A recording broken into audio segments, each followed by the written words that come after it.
Pengertian kurban. Kata kurban menurut etimologi berasal dari bahasa Arab koriba, yakrabu, kurban wa kurbanan wa kirbanan, yang artinya dekat. Ibn Manzur, 1992 banding 1, 662, Munawir, 1984 banding 1185.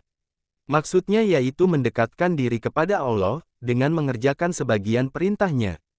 Yang dimaksud dari kata kurban yang digunakan bahasa sehari-hari, dalam istilah agama disebut udhiyah, bentuk jamak dari kata dahiyah, yang berasal dari kata daha, waktu duha, yaitu sembelihan di waktu duha pada tanggal 10 sampai dengan tanggal 13 bulan Zulhijjah. Dari sini muncul istilah Idul Adha.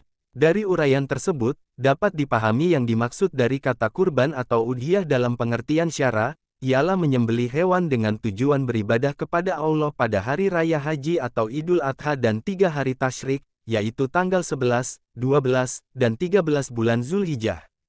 Hukum kurban. Ibadah kurban hukumnya adalah sunnah muakkad, atau sunnah yang dikuatkan. Nabi Muhammad SAW tidak pernah meninggalkan ibadah kurban sejak disyariatkannya sampai beliau wafat.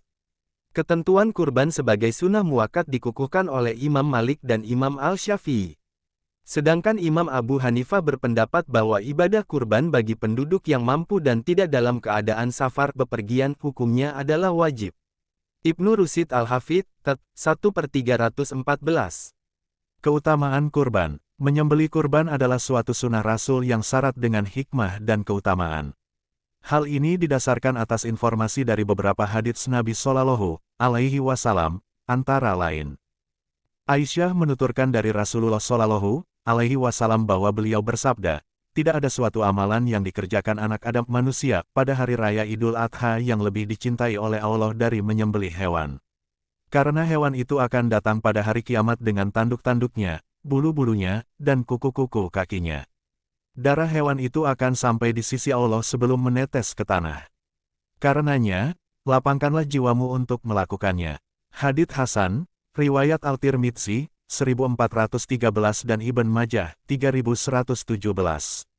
Menurut Zain Al-Arab, ibadah yang paling utama pada hari raya Idul Adha adalah menyembelih hewan untuk kurban karena Allah. Sebab pada hari kiamat nanti, hewan itu akan mendatangi orang yang menyembelihnya dalam keadaan utuh seperti di dunia. Setiap anggotanya tidak ada yang kurang sedikit pun dan semuanya akan menjadi nilai pahala baginya. Kemudian hewan itu digambarkan secara metaforis akan menjadi kendaraannya untuk berjalan melewati sirat. Demikian ini merupakan balasan dan bukti keridaan Allah kepada orang yang melakukan ibadah kurban tersebut. Abul Ala Al-Mubarakfuri, v. 62. Diriwayatkan dari Abu Hurairah, Rasulullah Shallallahu Alaihi Wasallam bersabda, siapa yang memiliki kemampuan untuk berkurban, tetapi ia tidak mau berkurban, maka sesekali janganlah ia mendekati tempat salat kami. Hari, Ahmad dan Ibnu Majah. Masih banyak lagi sabda Nabi yang lain, menjelaskan tentang keutamaan berkurban. Bahkan pada hadits terakhir, disebutkan bahwa orang yang sudah mampu berkorban, tetapi tidak mau melaksanakannya, maka ia dilarang mendekati tempat salat Rasulullah atau tempat majelis kebaikan lainnya. Ibadah kurban yang dilaksanakan pada hari raya Idul Adha sampai hari tasyrik, tiada lain bertujuan untuk mendekatkan diri kepada Allah. Di samping itu, kurban juga berarti menghilangkan sikap egoisme, nafsu serakah, dan sifat individual dalam diri seorang muslim. Dengan berkurban, diharapkan seseorang akan memaknai hidupnya untuk mencapai ridha Allah semata. Ia korbankan segalanya, jiwa, harta, dan keluarga hanya untuknya. Oleh karena itu, pada hakikat, yang diterima Allah dari ibadah kurban itu bukanlah daging atau darah hewan yang dikurbankan, melainkan ketakwaan dan ketulusan dari orang yang berkurban, itulah yang sampai kepadanya. Hakikat kurban. Kurban dalam dimensi vertikal adalah bentuk ibadah untuk mendekatkan diri kepada Allah supaya mendapatkan keridaannya. Sedangkan dalam dimensi sosial, kurban bertujuan untuk menggembirakan kaum fakir pada hari raya Adha, sebagaimana pada hari raya fitri mereka digembirakan dengan zakat fitrah. Karena itu, daging kurban hendaklah diberikan kepada mereka yang membutuhkan, boleh menyisakan secukupnya untuk dikonsumsi keluarga yang berkurban, dengan tetap mengutamakan kaum fakir dan miskin. Allah berfirman, maka makanlah sebagian daripadanya dan sebagian lagi, berikanlah untuk dimakan orang-orang yang sengsara lagi fakir. Qs. Al-Hajj, Pukul 22.28. Dengan demikian kurban merupakan salah satu ibadah yang dapat menjalin hubungan vertikal dan horizontal. Kriteria hewan kurban. Para ulama sepakat bahwa semua hewan ternak boleh dijadikan untuk kurban. Hanya saja ada perbedaan pendapat mengenai mana yang lebih utama dari jenis-jenis hewan tersebut. Imam Malik berpendapat bahwa yang paling utama adalah kambing atau domba, kemudian sapi, lalu unta. Sedangkan Imam Al-Syafi'i berpendapat sebaliknya, yaitu yang paling utama adalah unta, disusul kemudian sapi, lalu kambing. Ibn Rushd, Tat.I. 315. Agar ibadah kurbannya sah menurut syariat, seorang yang hendak berkurban harus memperhatikan kriteria-kriteria dari hewan yang akan disembelihnya. Kriteria-kriteria tersebut diklasifikasikan sesuai dengan usia dan jenis hewan kurban, yaitu A. Domba dan harus mencapai minimal usia 1 tahun lebih, atau sudah berganti giginya. Al-Jasa. Rasulullah Shallallahu Alaihi Wasallam bersabda, sembelihlah domba yang jasa karena itu diperbolehkan. Hadits sahih, riwayat Ibn Majah, 3130 Ahmad, 25826. B. Kambing kacang, mas harus mencapai usia minimal 2 tahun lebih. C. Sapi dan kerbau harus mencapai usia minimal 2 tahun lebih. D. Unta harus mencapai usia 5 tahun atau lebih. Mustafa Dib Al-Biga, 1978/241. Selain kriteria di atas, hewan-hewan tersebut harus dalam kondisi sehat dan tidak cacat. Sebagaimana sabda Rasulullah Shallallahu Alaihi Wasallam yang diriwayatkan dari Al-Bara bin Azib radhiyallahu an. Ada 4 macam hewan yang tidak sah dijadikan hewan kurban. 1. Yang matanya jelas-jelas buta picek. 2. Yang fisiknya jelas-jelas dalam keadaan sakit. 3. Yang kakinya jelas-jelas pincang. Dan 4. Yang badannya kurus lagi tak berlemak. Hadits Hasan Sahih, riwayat Al-Tirmidzi, 1417 dan Abu Dawud, 2420. Akan tetapi, ada beberapa cacat hewan yang tidak menghalangi sahnya ibadah kurban, yaitu hewan yang dikebiri dan hewan yang pecah tanduknya. Adapun cacat hewan yang putus telinga atau ekornya, tetap tidak sah untuk dijadikan kurban. Dr. Mustafa Dib Al-Biga, 1978/243.